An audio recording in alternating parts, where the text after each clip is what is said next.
The Sports Renegades podcast on SportsTownChicago.com.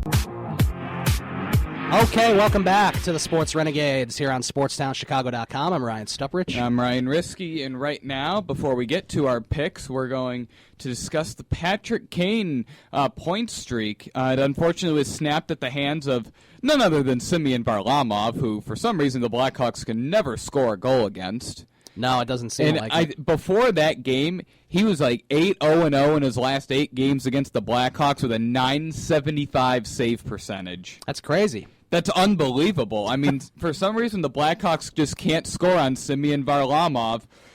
It's just one of those things that happens. And it's one of those things, you look at the schedule, it's like, they could get shut out that game just because it's Varlamov and they never score against him, which is unfortunate that they had to play him to try to extend Patrick Kane's streak, and he didn't even have a shot in the game. Wow, he didn't even have a shot?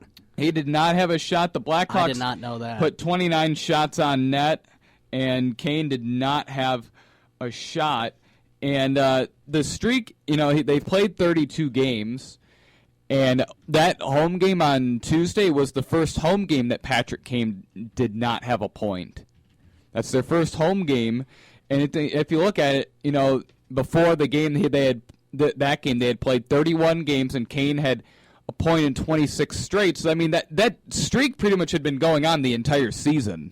Yeah, that's the thing that makes it really wowing is you don't really realize that it went on for the entire season. And there's been 3 games all year that Patrick Kane did not have a point, and in those games the Blackhawks have combined for 1 goal.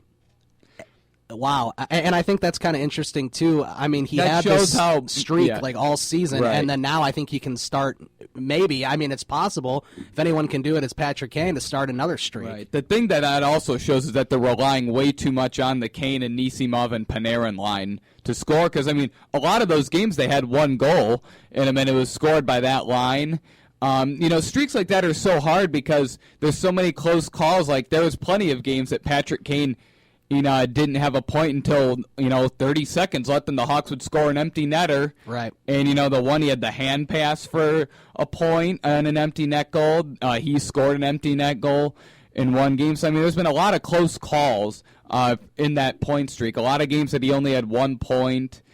And unfortunately, he couldn't get the point, and no one could get the puck past Semyon Varlamov. They had plenty of chances in the game Tuesday to put the puck past Semyon Varlamov. They just couldn't get the puck by. Right, and they ended up losing 3-0. They play tonight. It's at 7:30 at the United Center against the Edmonton Oilers. Right, against the Edmonton Oilers, and it's a game that they should win. Hopefully they regroup. The nice thing about when a streak like this is over is that you could tell at certain times they're just trying to get Kane a point, rather than, trying to do the smart thing and, dump the puck down or, ice the puck or do whatever, try to run some clock out.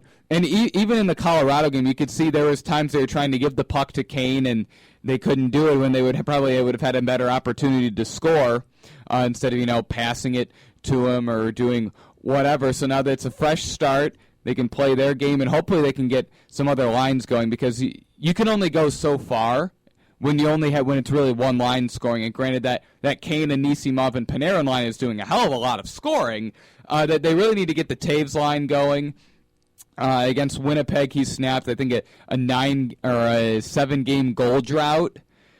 And you need your top line producing. Teuvo's had a very nice season. They need to get Hossa going as well.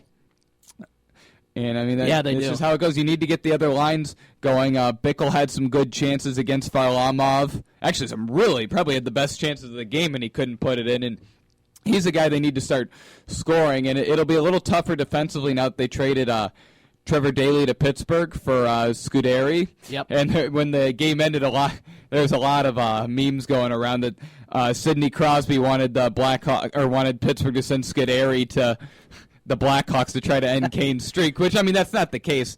Trevor Daley just did not mesh well with Coach Quenneville, and so the Blackhawks did the smart thing and send him into a better situation. I think he's going to do well in Pittsburgh. Okay, we'll do an update. We'll come back and we'll get Ryan Risky's thoughts on that trade that the Hawks made just a few days ago. We'll get Ryan Risky's thoughts. He knows a lot more about hockey than I do, but we'll get his thoughts on the recent trade that the Hawks made with the Penguins, I believe. It was with the Penguins. Okay, good. I got that right. It was with the Penguins. Yeah, they got Scuderi from him. He's an older defenseman, 37. They were playing him on a line with Roosevelt, which that can be a really slow line. I think he'll mesh better with Quenneville. He's a veteran, knows what he has to do to win. He has won a Stanley Cup before.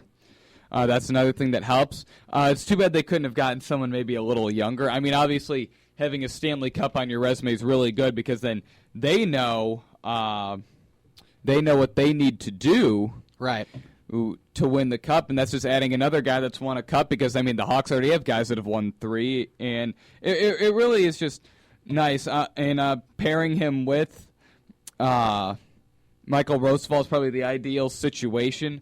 You'd probably like to upgrade at the defensive position, though. Maybe try towards the trade deadline, or maybe call back someone like Victor Svedberg, because I mean that's the kind of defensive line, or even if it's your third line, you want it to be a little better.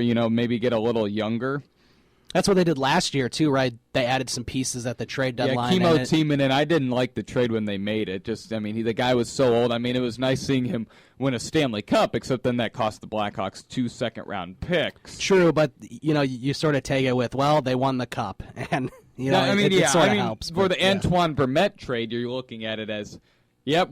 He was worth every penny we paid to get him. That first-round pick and Klaus Dahlback, he was worth every penny since Vermette scored some huge goals. Yeah, he did. And another guy in the playoffs who did really well was Teravainen, which is, our younger guy that, got the call-up and everything, and he played really well. Yeah, he did.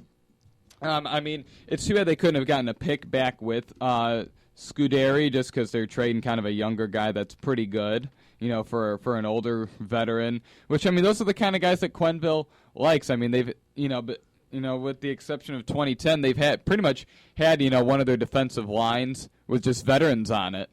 Just some older veterans that know how to win. Yeah, and I wonder, before we go to break, I wonder how, in the future, a couple of years from now, there's going to be a lot of old guys, even more older guys on this team. I wonder if the Hawks are ever going to try to get a lot younger, and I wonder if in hockey there is such a thing as rebuilding like you see in baseball. Oh, absolutely there is. Yeah. Edmonton's been in a never-ending rebuild. Which is sort of what the White Sox are doing. Yeah. The White Sox are more retool. Go all in and retool. Refusing to rebuild, which means they'll never make the playoffs, but that's okay. Yeah, and right now with the Blackhawks, tonight Crawford's going to be getting the start for them. Mm-hmm. Michael Roosevelt's going to be playing again tonight. With them, you like to get some other lines going. I mean, that's kind of a must because you can only, as I said, you can only win so many games. Obviously, as you talked about getting younger, they did reassign Marco Dano to the AHL, which we saw his first goal with the Blackhawks. We did in that crazy 5-goal first period. Right, and somehow they lost.